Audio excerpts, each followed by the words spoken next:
Dusoma Abaroma igice cya gatatu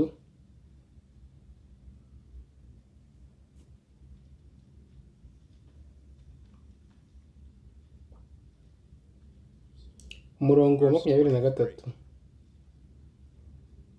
Kuko bose bakoze ibyaha ntibashyira ubwiza bw'Imana, ahubwo batsindishirizwa n'ubuntu bwayo ibibahereye ubusa kubwo gucungurwa kubonerwa muri Yesu Kristo, niwe Imana yashyizeho kuba impongano y'uwizera amaraso ye, kugira ngo yerekane gukiranuka kwayo kwayiteye kwirengagiza ibyaha byakozwe mbere y'icyo gihe, ubwo Imana yabyihanganiraga kandi yabikoreye kugira ngo no muri iki gihe yerekane gukiranuka kwayo ngo ibe ikiranuka kandi itsindishiriza uwizeye Yesu. None twakwirata iki? Ntacyo. Ni ayahe mategeko yabitubujije? n'ay'imirimo? Reka da! Ahubwo twabujijwe n'amategeko yo kwizera, kuko duhamije yuko umuntu atsindishirizwa no kwizera atari imirimo itegetswe n'amategeko. Reka tujye imbere y'Umwami mu isengesho.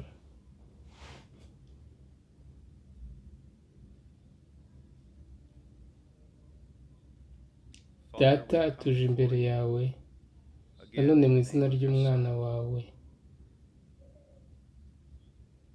kandi Data turasenga ngo mu ntege nke zacu ndetse n'ubujiji bwacu n'ubundi udufashe, uduhe ubuntu kugira ngo utange ubwenge, ukeshe ubwenge twumve ijambo ryawe.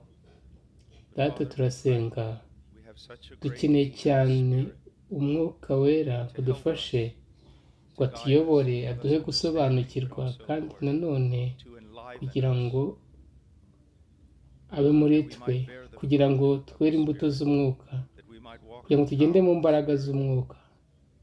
Nuko rero Data, turi hano kandi ni wowe wenyine twishingikirijeho.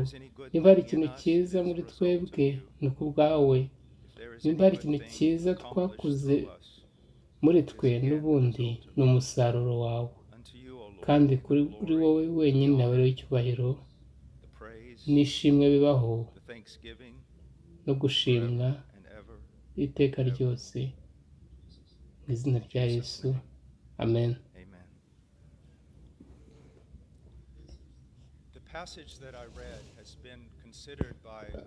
Aho nasomye, abantu benshi biga iby'iyobokamana bagiye bahafata nk'izingiro ry'imyizerere ya Gikristo.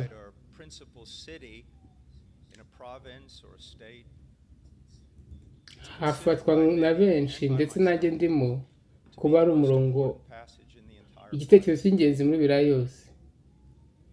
Rero ahangaha tubona ko tubona icyabaye ku musaraba.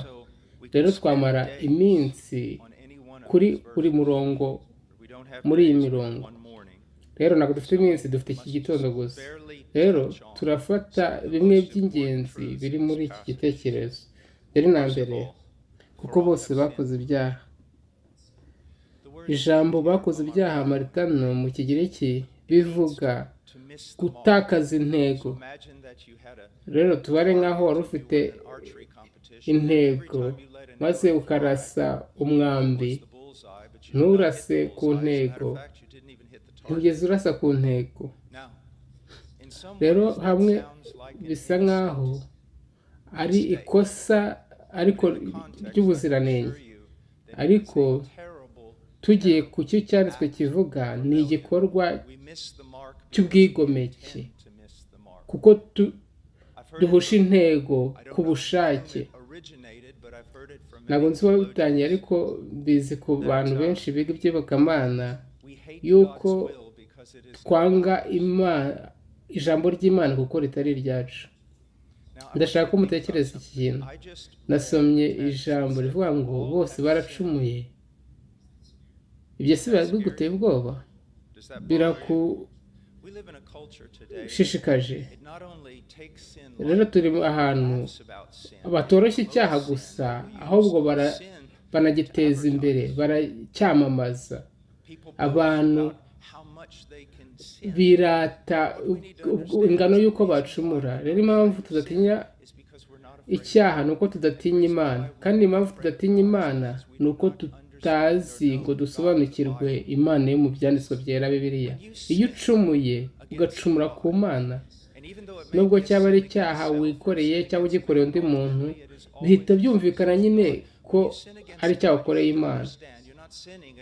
Ntabwo rero iyo ucumuye ku Mana uba ucumuye kuri guverineri w'umujyi runaka, ahubwo uba ucumuye ku Mana, umwami w'icyubahiro, uwaremye isi n'ijuru, umwe abamarayika bose bapfukamira. Ni uwo nguwo ucumuyeho, niwe uwo nguwo uba wigometseho. Reka rero basabe mutekereze ikintu. Ku munsi w'irema Imana yategetse imibumbe kutabaho gusa, ahubwo no kuzenguruka buri mubumbe ukagenda mu nzira yawo, imibumbe iramwumvira. Yategetse inyenyeri kuba ziri ahantu runaka kandi zagumye aho ziramwumvira. Yategetse imisozi kugira hejuru n'ibibaya kujya hasi, byose byumvira ijwi rye. Yabwiye inyanja iti uzarenga hano ku izi mbibi ntuzaharenga, kandi inyanja iramwumvira. Maze wowe wakubwiye ati ngwino, uravuga uti oya. Niyo mpamvu ku munsi w'amateka ibyaremwe byose bizaza bikanezezwa no kurimbuka kwawe, kuko byo uri umwigomeye.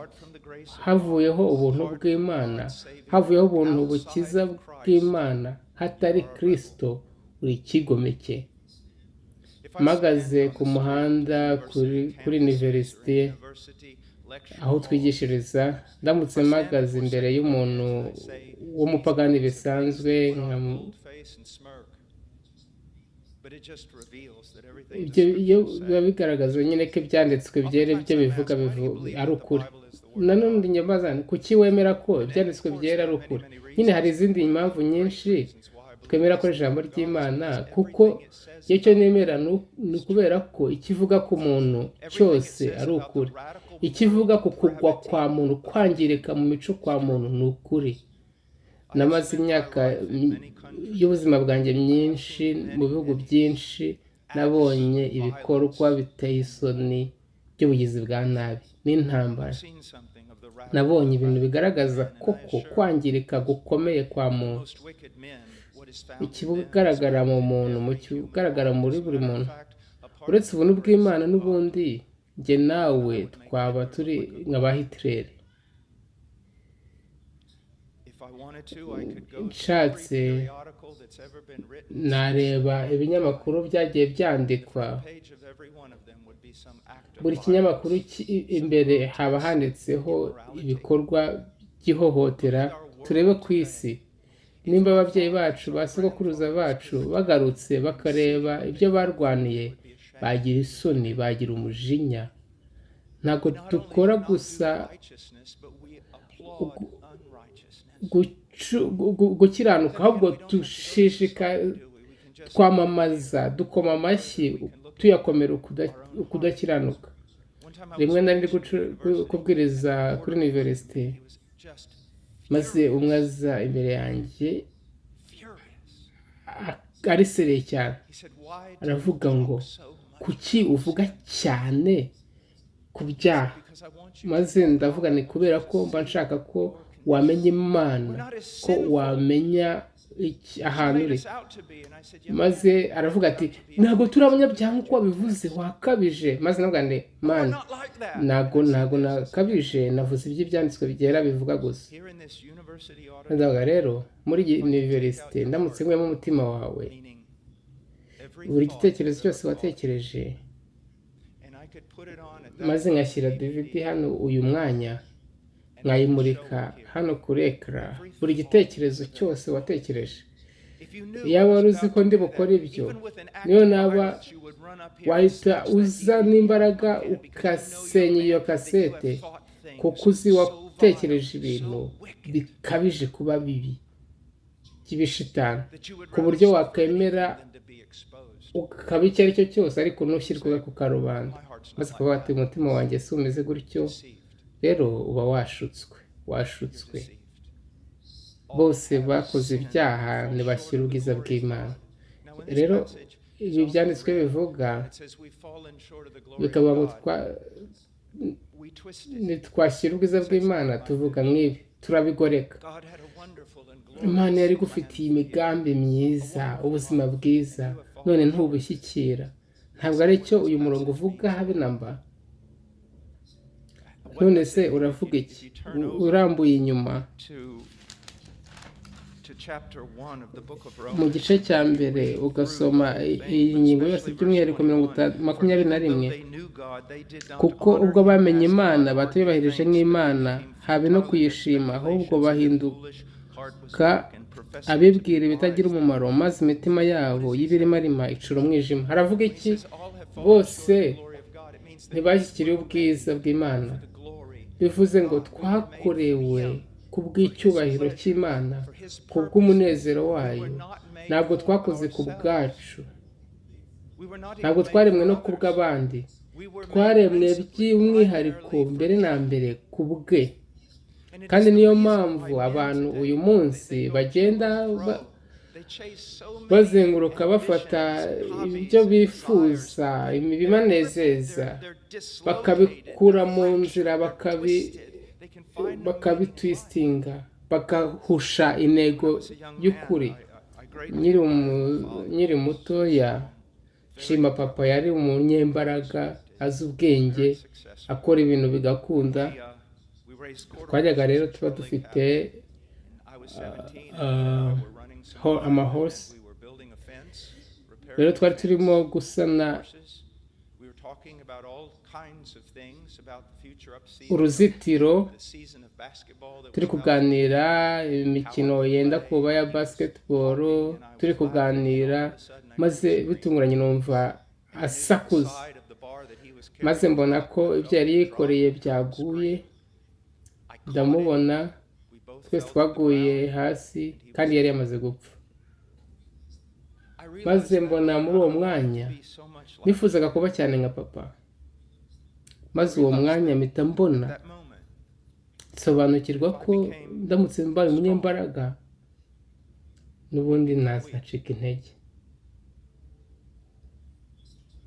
Niyo naba umunyabwenge, umuhanga, ntabwo nzaba umunyabwenge cyane kugira ngo nsimbuke urupfu. Niyo naba umutunzi cyane n'ubundi nzapfa.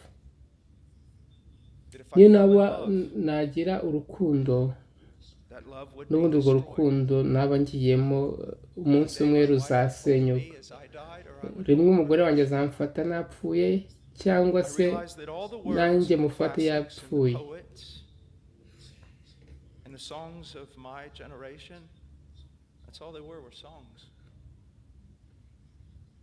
Abantu bashobora kwandika amapoeme menshi, ariko ntibashobora kunesha urupfu. Kandi ibyo wakora byose nta byaguha ubuzima. Ubuzima rero bumeze nk'umukino.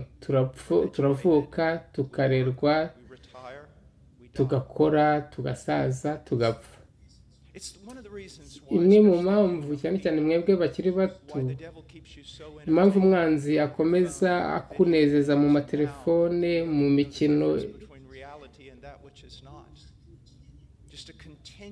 gukomeza kwibuzabuza kugira ngo udatekereza ibitekerezo byinjiramo hasi. Ndetse n'abafilozofe bandi bo mu gihe cya mbere ya Kristo bajyaga batekereza ku buzima, bakareba ibitangaje biri mu bitekerezo bya muntu.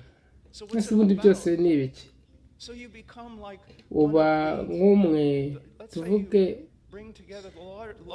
uzanye kampani y'ibya software, ufite ubutunzi bwose bw'amahanga yose, n'ubundi urapfa ukabura byose.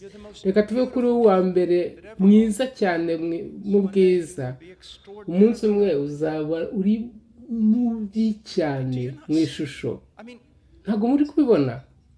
rimwe na rimwe ndatekereza ni hari iyi si iri gutambuka, kandi ijambo mu kigereki ni nk'aho iri kwitambuka, nk'aho iri gusunikwa. Ntabwo mushobora kubona ko abantu bameze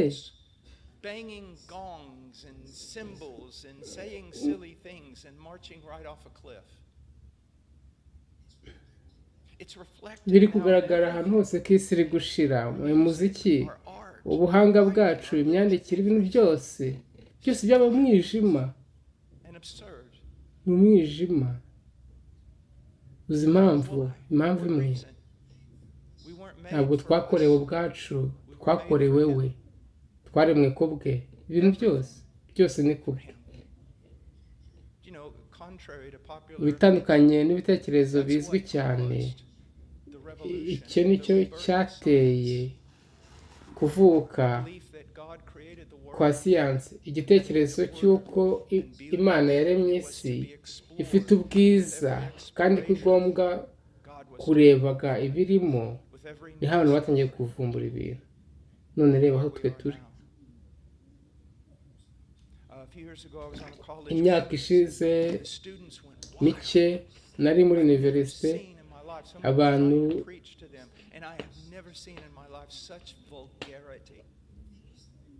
ibintu abantu bari gukora imbere y'umubwiriza byari bikabije.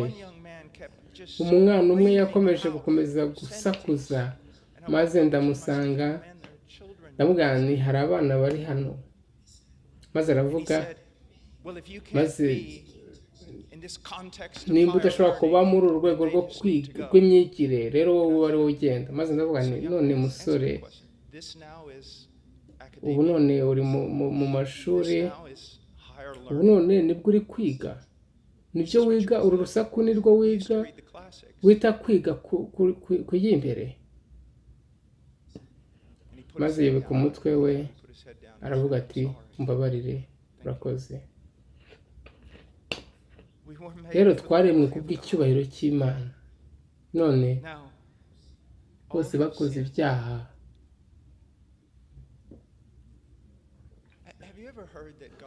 Wigeze wumva ko Imana ikunda umunyabyaha ikanga icyaha? Iryo jambo wararyumvise, rirazwi cyane, ariko ni ikinyoma cyane. N'ikinyoma rirapfuye, kuko Imana yakunze abari mu isi. Ibyo nibyo, ariko dukeneye gusobanura aho ngaho. Nshaka ko tujya muri Zaburi mu kanya gato. Zaburi igice cya 5.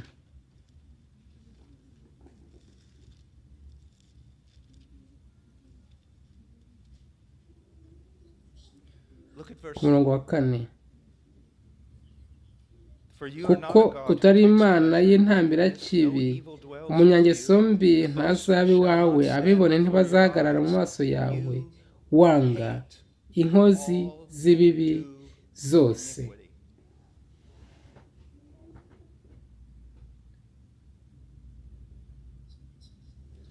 Umuntu mwigeze kumbwira ati Imana yanjye si nk'iyo,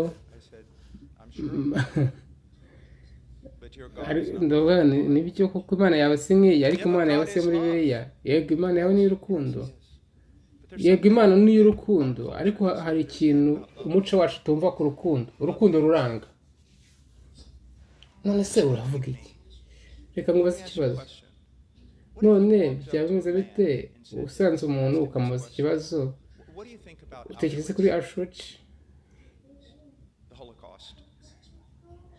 Abayahudi 6,000,000 bapfuye, maze aravuga ati uzi, yewe ibyo ngibyo simbitindaho, ibintu biraba,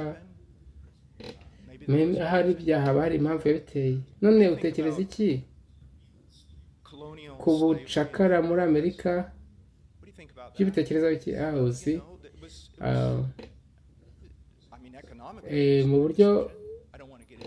mu buryo bw'ubushora bw'amafaranga, gushaka ubutunzi, ibyo byari byo. none kwica abana miliyoni 16 b'impinja by'ibitekerezaho iki? Urumva ntabwo ushaka ikintu cyakubangamira. Watekereza iki kuri uwo muntu? Watekereza ko uwo muntu yuje urukundo? Watekereza ko ari umunyangeso nziza? Rero iyo ukunda abantu, abayahudi b'abantu, ugomba kwanga Auschwitz, ugomba kwanga icyo kintu cya jenoside. Niba ukunda abanyafurika, ntabwo ugomba kwanga ubucakara. Niba ukunda abana, ugomba kwanga abahotora impinja. Imana irakunda, kandi kubera ko ikunda iranga, aranga, yanga gukiranirwa, yanga gukiranirwa. None se Yohana 3:16, kuko Imana yakunze abari mu isi byatumye itanga umwana wayo w'ikinege kugira ngo wese atarimbuka ahubwo ahubwo ubugingo buhoraho. None ubishyize hamwe wabona ikintu kimeze gutya. Ese ariko biroroshye? Igitekerezo kiragoye, ariko reka mutekereze ibi, mundebeho, munyitegereze.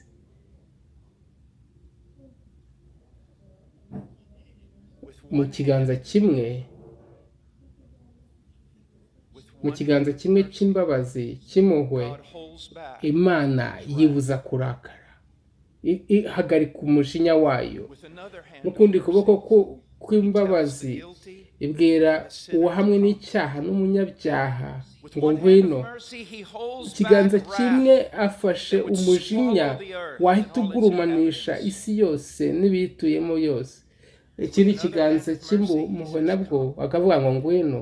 Ariko umunsi umwe ku kuboko kw'impuhwe azagukurura, nuko nguko kwabuzaga umujinya kuza.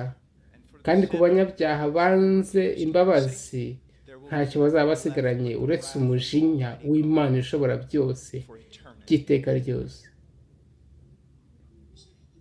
Maze uravuga uti none dore ikibazo cyanjye, ikuzimu n'iteka.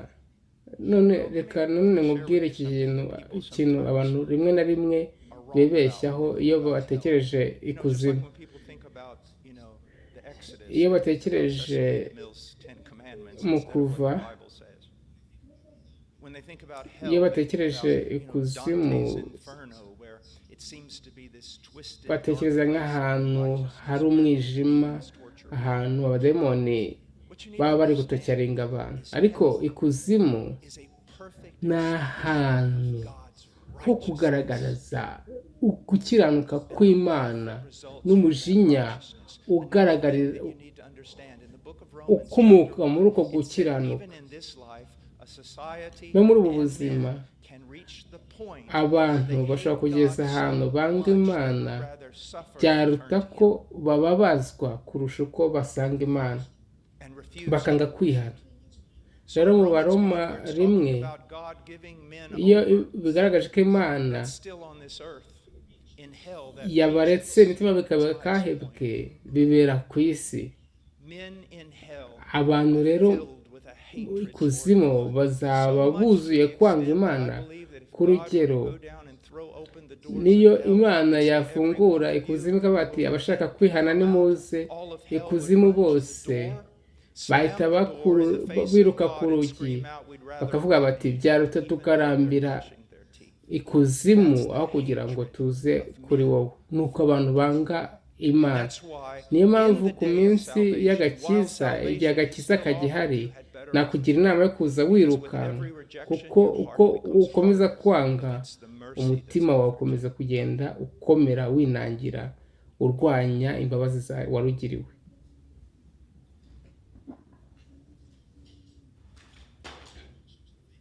None ndashaka ko utekereza. Mu murongo wa 24 hari ibihinduka tubona. says being justified as a gift by his grace through the redemption which is in Christ Jesus. ahubwo batsindishirizwa n'ubuntu bwayo bibahereye ubusa kubwo gucungurwa. Twabonaga uko abanyabyaha bameze, ariko tugiye kubona ikindi kintu kimeze. Tugiye kubona ibyo abakristo, iby'urugi we byitaho. Ijambo ry'Imana ushobora kumva iby'urugi ni mu rwihorere, ukuntu umuntu yaba yumva ijambo ry'Imana akarangazwa n'akantu gatoya, biratangaje. None reba ibyo agiye kuvuga iby'abakristo, ahubwo batsindishirizwa n'ubuntu bwayo bibahereye ubusa kubwo gucungurwa kuboneka muri Yesu Kristo. Mbere yuko dukomeza, reka dusubire inyuma ho gatoya muri 19 na 20. Muri 19 havuga gute? Mbere yuko tugiye kuri 19 havuga abantu, umugore n'umwana bari hanze ya Kristo mu murongo wa 9. Nuko tuvuga iki? Mbese turabaruta? Oya da, habe na gato, kuko tumaze guhamya abayuda n'abagiriki yuko bose batwarwa n'ibyaha, twese turabanyabyaha. Iyo avuga ibi, umuyahudi ahita avuga ati njye ntabwo wanshyira hamwe n'abanyamahanga, ntabwo bishoboka.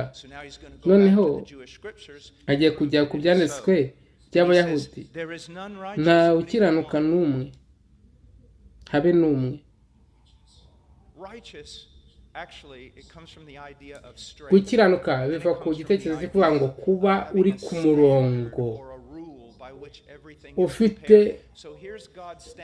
dore umurongo w'Imana n'uwiriwe, ibiyigize bimeze gutya, birahamye. Umuntu rero ni umukiranutsi igihe yaba aringaniye no gushaka n'imico y'Imana. Maze ibyanditswe byari iyo bivuze ngo nta ukiranuka n'umwe, bose barayobye, baranduye mu myitwarire. Uri ukuri mu bwirizo, nta n'umwe ukiranuka. Ariko birikakomeza kavuga ati nawe urimo, nta n'umwe ukiranuka, habe n'umwe. Nta umenya, nta ushaka Imana, bose barayobye, bose bahindutse ibigwari, useless. Nta ukora ibyiza n'umwe, habe n'umwe. Ugiye kumanuka uvuga uti urategereza urashaka uzajya mu ijuru, bose benshi bavuga ngo yego. Kubera iki? Kuko ndi mwiza. Icyo ni kimwe cyahita kiza kivuye mu kanwa kabo, ndi mwiza. Maze akavuga ati nta n'umwe ukora ibyiza, habe n'umwe. Maze arakomeza ku murongo wa 13, ageze ku murongo wa 19, tuzi ko ibyo amategeko avuga byose abibwira abatwarwa nayo, kugira ngo akanwa kose kazibwe, kandi abari mu isi bose batsindirwe n'urubanza imbere y'Imana. Kuki tubwiriza ibijyanye n'icyaha? Kugira ngo dushyire muri gereza umunyabyaha, kugira ngo tumugeze mu gucirwaho iteka. Kubera iki ibyo ngibyo tugomba guca icyizere cye hano, icyizere cye hano tukagica hose, tukamucaho icyizere, ku buryo inzira yose afite yo gushakira agakiza ari hejuru. Kugira ngo ukizwe, ugomba gukurwaho icyizere cyose wiyiringira. Ibyiringiro byose wigirira bigomba kuvaho bikagenda.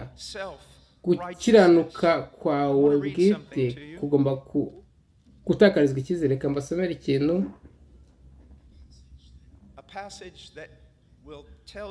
Umurongo uri babwire niba uri intore cyangwa utari intore, niba uri umukristo cyangwa utari we. Bijyanye n'uko wibona. Urwa mbere rw'Abakorino igice cya mbere 26.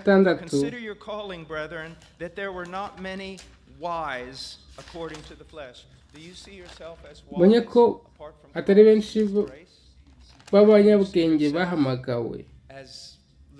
Wibona se nk'ufite ubwenge aho runaka?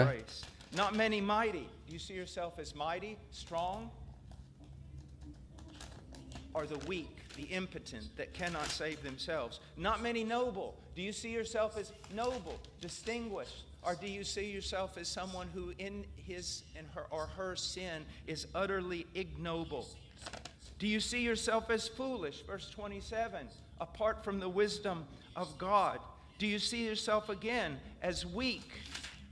Do you see yourself as base? Verse 28. Do you see yourself as despised?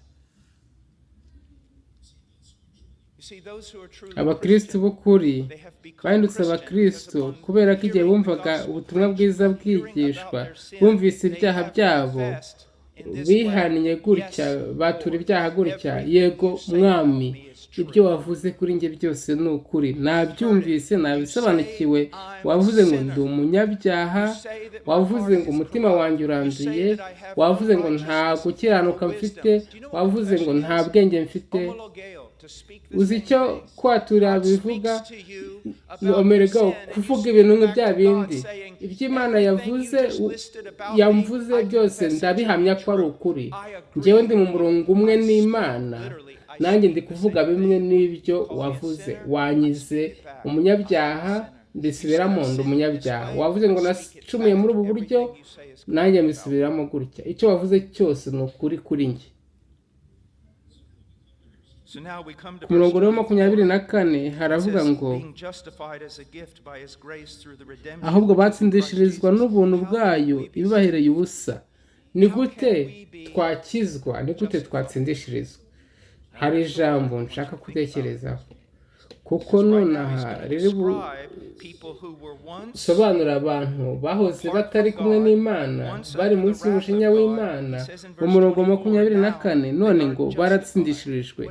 Gutsindishirizwa ni gute? Bivuga iki? Ni ijambo ryo mu rubanza, ni ijambo ryo mu mategeko, ryo mu butabera.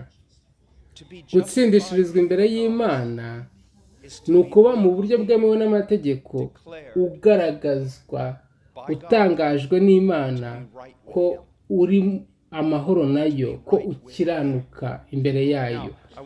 Reka turebe ku murongo wa 20, kuko imbere yayo ari nta muntu uzatsindishirizwa n'imirimo itegetswe n'amategeko. None ni gute umuntu, umugore cyangwa umwana yahamwa ko yera imbere y'Imana? Twabyumvise, si kubw'amategeko, si kubw'imirimo myiza. None ni gute umuntu yatsindishirizwa?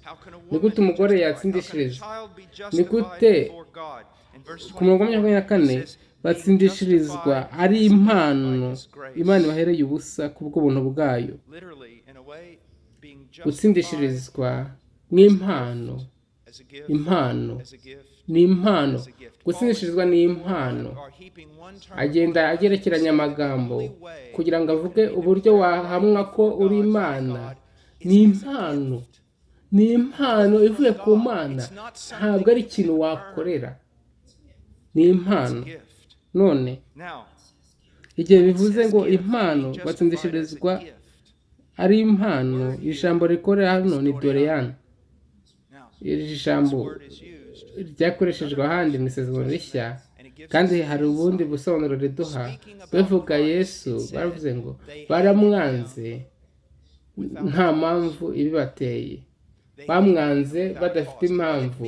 Icyo bivuze ni uko Kristo atigeze agira umuntu ahi urwitwazo rwo kumwanga.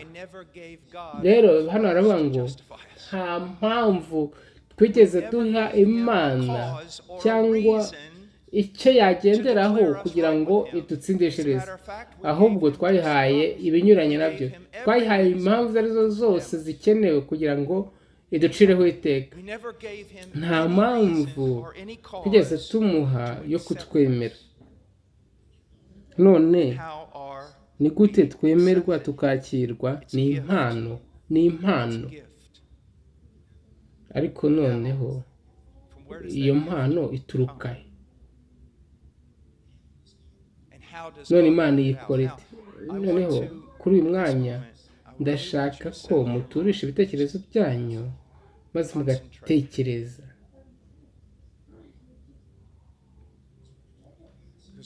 Kuko ndashaka kuvuga ku kintu abantu benshi badakunda kuvuga, abenshi ba kera barabivuze, The reformers, abasaza b'itorero barabikoze, abapuritani barabikoze, aba evangeliko bo mu myaka ishize barabikoze, ariko twebwe ab'iki gihe hafi ya twese ntago ibintu benshi babivuga. if you go over Ugiye ku murongo wa 26 the last part of agace it, gasoza it says, so that he, God, ngo would be just ibe and ikiranuka justified kandi of the one who isindishiriza has uwizeye faith in Jesus. Yesu.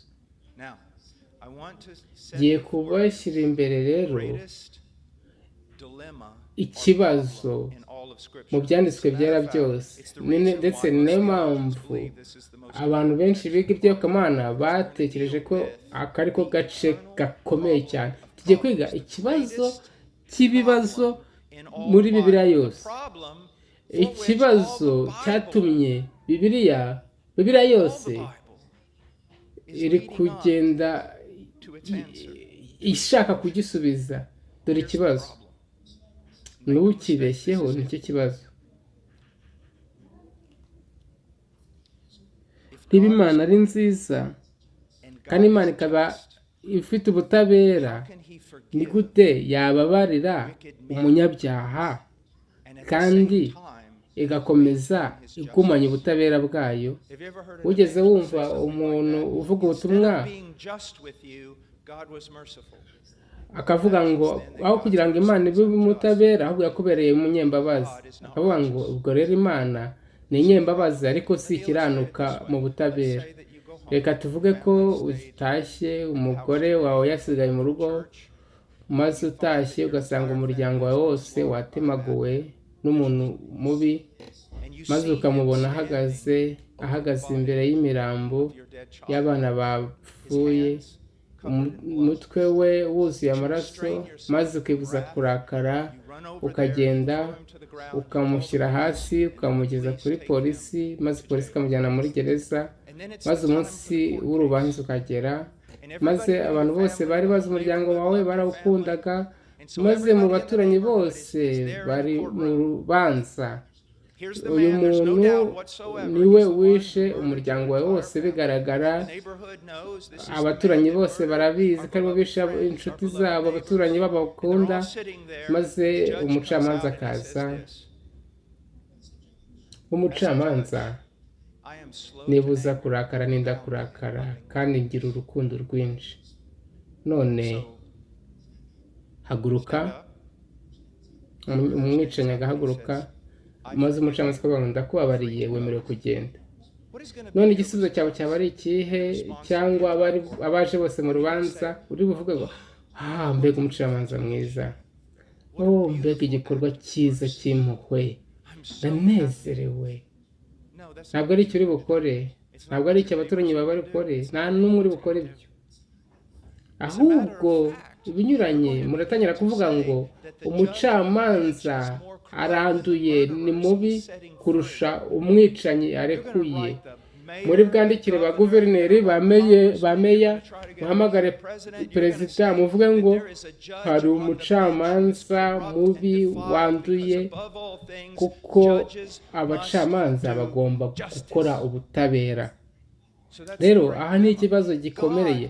Imana irakunda, Imana ni urukundo, Imana ni inyembabazi, ariko Imana ni intabera kandi irera, kandi ntabwo izakora kimwe ngo kibangamire ikindi, kuko ari ibyo ntabwo yabikera. Imana ntabwo yigonga. Ikibazo rero cyiza kiremereye ni iki?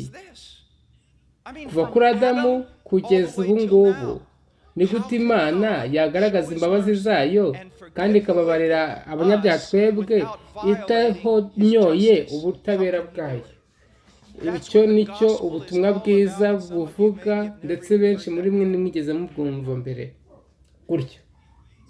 William Bates mu kinyejana cya 16 yavuze ukuntu amarangakamere y'Imana yakoranye ku musaraba wa Kristo. Ni gute duhuza imbabazi z'Imana n'ubutabera bwayo? Urabona? Reka put it for you in maybe reka mbise nk'ubigira mu buryo bugaragara. So Satan Satani falls, aragwa, yaracumuye,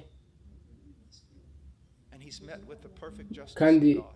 ahura n'ubutabera bw'Imana. Adam and Eve Adamu na Eva fall, baracumuye, sin, and there kandi is hari justice, ubutabera, but there is kandi hari also mercy. n'imbabazi. There is a Hari promise of isezerano redeeming, ry'umucunguzi. proto-evangelicum, the first promise of the gospel in Genesis Mu 3:15, that God itangiriro will 3:15 harimo isezerano, strike the ari urubyaro ruzajanjagura umutwe wounded doing it, w'inzoka, bring redemption for a fallen race. akazana gucungurwa kw'abantu baguye. Because Satan's not only the accuser, Ariko Satani ntabwo ari urega abavandimwe gusa, arega n'Imana. Mana, ubutabera bwawe burihe? Ubutabera bwawe burihe? Maze reka dukomeze. Satani agakomeza. Aburahamu, Abraham, you call him umwita your inshuti friend. yawe, He put his wife yashyize mu kaga umugore wawe, yaracumuye, yaragushidikanyijeho, gukiranuka kwawe kure Israheli, ubwoko bwawe barampimbaje mu butayu. Ubutabera bwawe burihe? Dawidi, umuntu umutima wawe ukunda, What about his ubusambanyi bwe na adultery? But the law Betsheba, says he should have died. amategeko avuga ko agomba Where is gupfa. your Ubutabera bwawe buri hehe Mana? There was a point Habayeho igihe mu mateka, igihe Imana yamusubije. Umunsi umwe, day, imyaka myinshi ishize, just ibi mubishyire mu ishusho, mubishushanye mu bwenge. do you want to know Ushaka how I kumenya can uburyo give the promise of natanga salvation? isezerano ry'agakiza kuri Adamu no kuri Eva. Eve, Ushaka want to kumenya know how? uburyo nakwita Aburahamu inshuti yanjye. Do you want to know how I could Uzi uburyo save Noah? nakiza Nowa Noah should have died too. mu mwuzure, kuko nawe yakaba yarapfuye. Uzi ukuntu nakwita Israheli ubwoko Do bwanjye, you want to know how I could ukuntu call nakwita David, my Dawidi son? umwana wanjye, How I ukuntu could do all byose these things and nabikora yet still kandi maintain ngakomeza my nkaba justice? nkiranuka. Calvary, Reba right i now, Karuvari, my son aho umwana was wanjye dying for yaba all of apfiriye bose, aho Where my umujinya wrath, wanjye, my aho justice ubutabera is bwanjye poured out on my bwagiye only son, ku and he will pay. mwana wanjye, kandi akishyura ikiguzi abishyurira. Nuko So, how are none we ni gute justified? dutsindishirizwa? You say Kubwo by faith. kwizera, That's yego, true. ariko hatari umuntu wishyuye yishyuriye ibyaha byose, kwizera ntacyo kuzamara. And so it Maze says this, aravuga, being batsindishirizwa justified is a gift n'ubuntu by his grace bw'Imana through ibahereye ubusa, redemption kubwo which is in Christ Jesus. gutsindishirizwa Redemption. kuboneka muri Yesu Kristo, gucungurwa. You know, a lot of the ancients and the Puritans Benshi said n'abapuritani something like this, bavugaga ibintu nka gutya. Hari amagambo that should only be spoken. yakabaye avugwa gusa n'iminwa ititira. I sometimes Nanjye marvel at how careless ntangazwa n'uburyo we throw around the word redemption. tupfa kuvuga ijambo gucungurwa, kuba ntaracunguwe, maze Through the death binyuze mu rupfu of God's own son, you've been. rw'umwana w'Imana ukeneye. Bivuga iki gucungurwa? It's to Ni purchase, ukugura umuntu, to purchase kumugura someone who is, ari mu ideni, to purchase someone who is, umuntu uri mu bubata, purchase someone who's a umuntu for waguzwe. all those things. It's Ni to pay ukwishyura ikiguzi cy'ubutabera kugira ngo ubutabera fully. bw'ubunezerwe. Now, I want to talk to you for a moment Nshaka kuvuga ku by'amayobokamana. on the religions Tugiye of the kuvuga world. ku mayobokamana yo ku isi. There are some Hari professors abarimu benshi bavuga bati hari amayobokamana ibihumbi n'ibihumbi, ariko hari abiri gusa. Hari abayobokamana abiri gusa, are two categories. ari mu bwoko bubiri. All of the religions Amayobokamana yose uretse rimwe works. bari mu iyobokamana ry'imirimo, urakora kugira ngo wuzure n'Imana. Hari n'iriri mu buntu, ni ubukristo. So, if you walk up Ubyutse rero to the ukajya ku muyahudi ukavuga uti upfuye none wajya he, yaba ati nzajya mu ijuru. Kubera iki? Nkunda amategeko tora, nkunda nshaka ngerageza kumvira amategeko, kuyakurikiza. Ndi umuntu mwiza. Ugiye ku mwisilamu upfuye none wajya he, najya muri paradizo. Kubera iki? Kubera ko nubahirije, nakoze ingendo, nkora imirimo myiza, ndafasha, ndi umuntu mwiza. Maze ugiye no ku umukristo wa nyawe, maze ukavuga uti upfuye none wajya he, akavuga mu ijuru. Kubera iki? Napfukiye mu byaha, kandi mu byaha nimo mama yambyariye. Nishe amategeko yose y'Imana, umutima wanjye kandi wari uwanduye, ku buryo ntari no kwifuriza ko inshuti yanjye yareba mu mutima wanjye. Maze ukamuhagarika, buretse sindi kubyumva, sindi kumva uburyo aba bantu bagiye kujya mu ijuru kubera ko ari beza. Wowe uri kujya mu ijuru kandi nta bintu byiza wigeze ukora, none ni gute ugiye kujya mu ijuru? Maze umukristo akavuga ati ndi kujya mu ijuru rishingiye ku myitwarire y'undi yabayeho ubuzima ntashoboraga kubaho, kandi apfa urupfu anyishyurira ibyaha byanjye byose nakoreye ncumura ku Mana. Rimwe na rimwe iyo ndi ku ndege mba nshaka kuhamiriza umuntu, maze nkavuga ukora iki?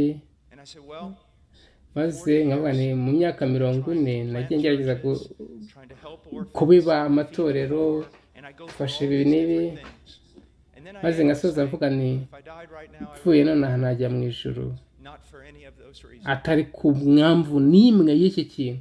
Mpfuye none najya mu ijuru kubera ko imyaka 2000 ishize umwana w'Imana yapfuye kubw'ibyaha byanjye bibi, kubw'uyu munyabyaha.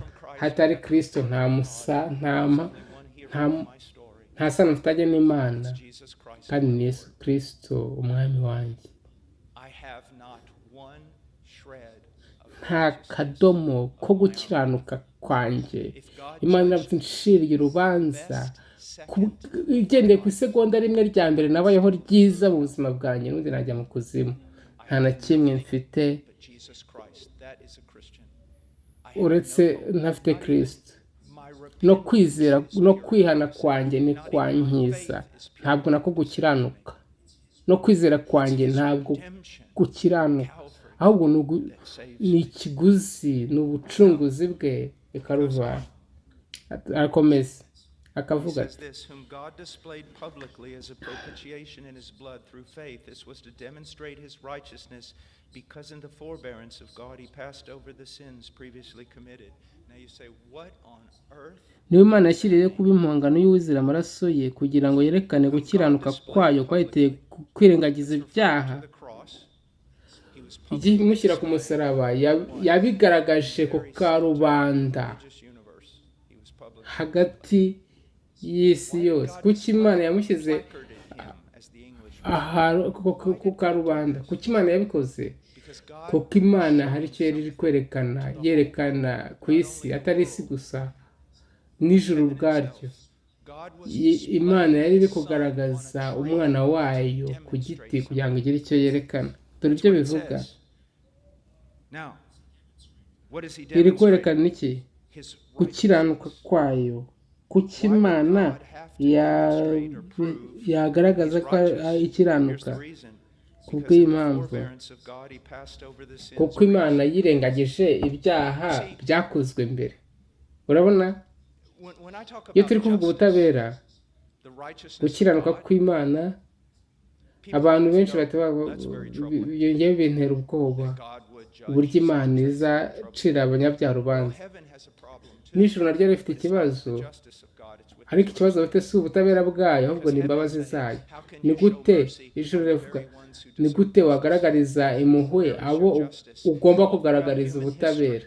Kandi mu mateka y'abantu bose Imana igenda igaragaza imbabazi.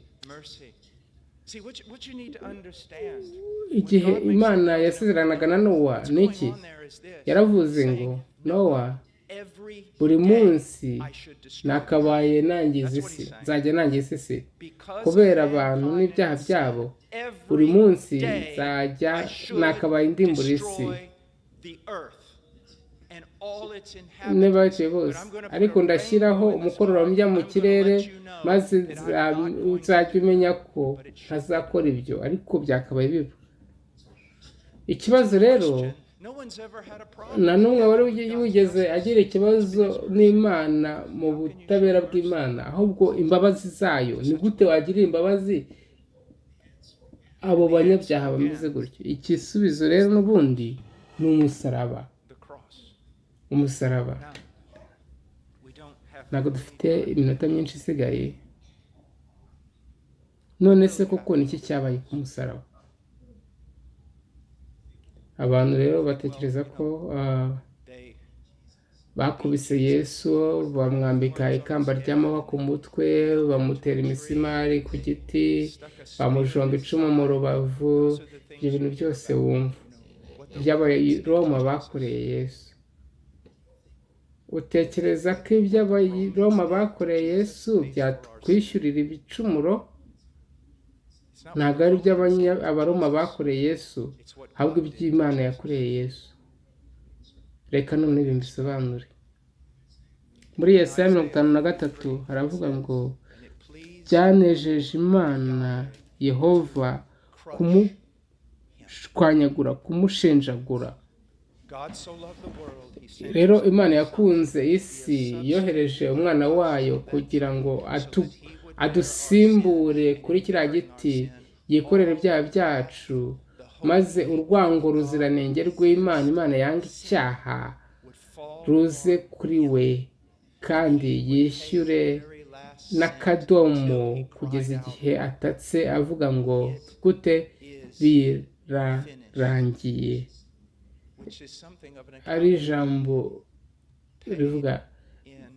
byishyuwe mu mwuzuro Do you remember wibuka igihe Yesu yari ari mu karima let this cup maze akavuga ngo reka iki gikombe kindenge n'iki cyari mu gikombe ugiye mu isezerano rya kera talks about the bavuga igikombe cy'umujinya w'Imana of God's judgment ubutabera bw'Imana bugomba gusukwa ku mahanga rero Yesu yari ari ahantu aremerewe azi ko agomba kunywera kuri aka gakombe rero abantu bavuga bati byari bikomeye baramukubise cyane ikamba ry'amahwa kubambwa yego ibyo nabyo byari bikomeye nabyo byari bimwe mu gukizwa kwacu ariko reka mbisobanure uzi ko mu Kristo believers are crucified. Did you know that? abakristo bizera n'ubundi nabo babambwa They would set them on fire. uzi ko bajyaga babatwika ndetse n'ubu biraba wabyo se urabizi uzi ko amateka nayo atubwira ko abakurikiye Yesu benshi muri bo bagiye ku musaraba baririmba indirimbo baririmba ko ari umunezero kuba bababajwe kubwe ni gute abakurikira Kristo bajya ku musaraba baririmba mu gihe Yesu we umutware w'agakiza kabo yajya gusenga avuga ati Mana iki gikombe kindenge ni ukubera ko igihe bizera bo babambwaga nuko bizera bari n'ubu ngubu mu bihugu bimwe bitandukanye umunezero w'Imana imigisha y'Imana ibariho bazi ko Imana iri kumwe nabo igihe Kristo yari ari kuri uwo musaraba yaratatse Mana yanjye Mana yanjye Mana yanjye kuki niki cyatumye untererana kuko ku giti nimba rero arigiye mu mwanya wacu njye nawe tugomba kurekwa ikuzimu iteka rero kugira ngo yishyure icyo nawe yagombaga kurekwa noneho njye nawe rero mu kuzimu twakabaye tukonsoma umujinya w'Imana iteka ryose uwo mujinya wose rero washyizwe ku mwana w'Imana amasaha 3 y'umwijima abantu rero barabirebye bakabata hari yabiri kugwa hari habari inkuba ntekereza ko haba ari umwijima wari ukomeye ku buryo wawumva ku buryo wawo kira n'ikiganza imbere y'amaso yawe ntubibone kuko Kristo yagombaga kuba ari wenyine. Nta nubwo yashoboraga kureba ku kwezi ngo abone inkomezi. Umuntu umwe wari uduhagarariye twese ari wenyine, yakuwe mu bantu, yakuwe mu rukundo, nta mpuhwe,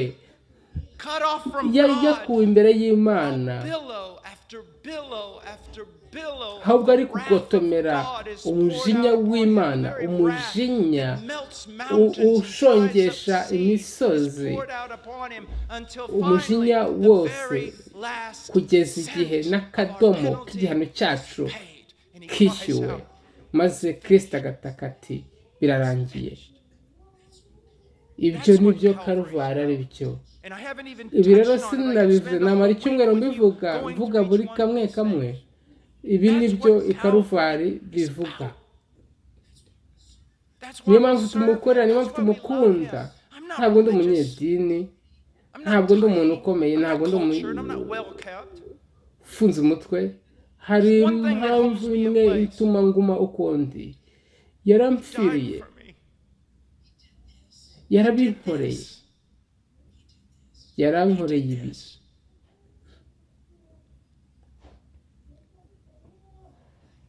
Ariko ku munsi wa gatatu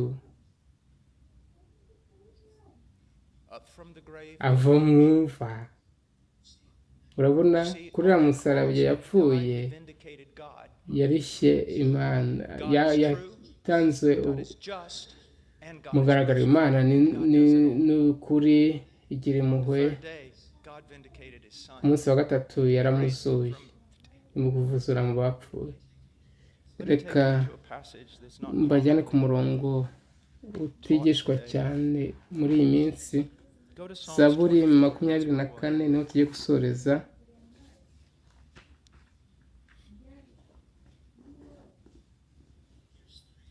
Umurongo wa gatatu. Iki ni ikibazo, kandi iki ni ikibazo nkubaza. Nshaka ko buri muntu wese muri iri torero nonaha atekereza ku buryo yasubiza iki kibazo. Katuvuge abamarayika bahagaze, wapfuye, bari kukureba, maze bakavuga bati ninde uzazamuka umusozi w'Uwiteka? Ninde uzahagarara ahera he? N'ufite amaboko atanduye. Ufite amaboko atanduye? Ufite amaboko atanduye? Oya, ntabifite. Ntabwo wazamuka rero. N'umutima uboneye, ufite umutima uri pure, uboneye, utanduye, ntabwo wazamuka. Utigeze kwerekeza umutima we ku bitagira umumaro, utarigeze agira ikigirwamana, naho ntabwo ukwiriye. Ubuzima bwawe bwuzuye ibigirwamana. Ntarahira ibinyoma, utarigeze abeshya. Twarabeshye, narabeshye, turi abanyabinyoma, turababeshya, nta cyiringiro. Rero ibibazo byose ugomba gusubiza uti si njyewe, oya si njyewe, ntabwo nazamuka. Ariko wazamuka muri Kristo, kuko Kristo azutse mu bapfuye mu minsi 40 ikurikiraho yarazutse. Kristo umuntu ahagaze ku muryango w'ijuru, ahari ku bw'imirimo ye, ahagaritswe n'imirimo ye, akataka ati mwa marembo mwe nimwunamuke, mwa marembo mwe y'iteka mwe nimwaguke, kugira ngo umwami w'icyubahiro abyukuruke. Uwo mwami w'icyubahiro ninde? Uyu muntu ninde? No man dares lay his hand to the latch of these doors or command them to be open. Who is this man? And then Jesus answers back, the Lord, Uwiteka afite imbaraga n'amaboko, n'Uwiteka ufite amaboko yo kurwana. Mwa marembo mwe nimwunamuke, mwa marembo y'iteka mwe nimwunamuke, kugira ngo umwami w'icyubahiro abyukuruke. Ku munsi wa mbere amarembo y'ijuru yari yakinzwe na Adamu, ku bw'Adamu yafunguwe ku bw'imbaraga za Yesu Kristo, maze arinjira, maze abamarayika bose baramupfukamira ku bw'imirimo ye, ku bw'ubutsinzi bwe, maze yicara ku ntebe y'Imana ku bw'imirimo ye yikoreye, maze yicaraho, maze akareba data, maze data akavuga ati birarangiye, maze akavuga yego data birarangiye, narabikoze, naranesheje. Mbega icyubahiro kibi cy'izina ry'Imana. Umwambika ikamba ry'abami, umwami w'abami.